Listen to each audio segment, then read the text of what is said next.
Chronique de l'environnement. Autrefois perçus comme des commodités, les sachets plastiques sont aujourd'hui devenus des ennemis de l'environnement et de la santé publique. Au Mali, leur usage massif engendre une pollution visuelle, obstrue les caniveaux et nuit à la fertilité des sols. Face à cette urgence écologique, des alternatives écologiques émergent, portées par des usines locales de transformation. Mais pour que ces initiatives aient un réel impact, l'État et ses partenaires techniques et financiers doivent jouer un rôle stratégique. Sachets plastiques au Mali, l'heure des alternatives a sonné.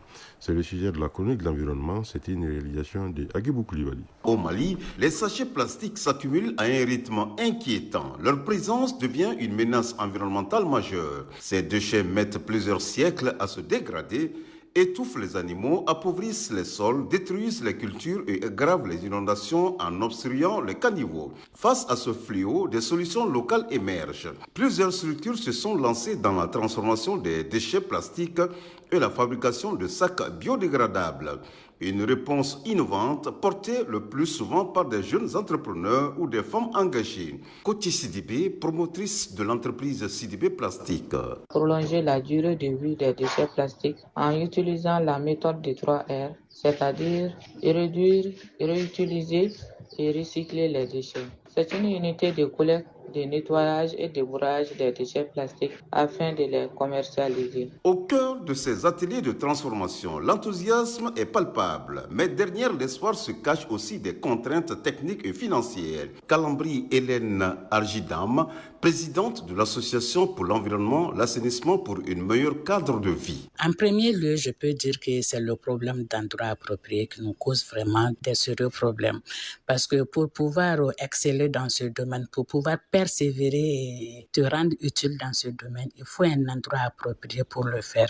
Et là, je suis buté à ce problème. Fatoumata Koura Diallo, promotrice de Kéar. Tes produits sont pour les touristes. Mais je dis, pourquoi attendre les touristes? C'est à vous de valoriser nos produits artisanaux. Pour que ces initiatives aient un véritable impact, il leur faut un accompagnement fort. Et c'est là que l'État et les partenaires techniques et financiers doivent jouer un rôle de catalyseur. Mahamadou Diara, directeur exécutif de l'ONG Mali Fork Center. On a mis en place des mesures d'accompagnement à travers des solutions telles que les sensibilisations, mais aussi l'appui aux jeunes et aux femmes qui sont dans ces secteurs. Donc à travers des petites subventions de financement pour permettre la réalisation de leurs projets. L'accès à ces différents fonds nécessite aussi un renforcement des capacités parce que c'est des fonds qui ont des exigences et ces exigences, il faut que le secteur privé ou bien les organisations de la société civile qui veulent aller mobiliser des fonds à ce niveau doivent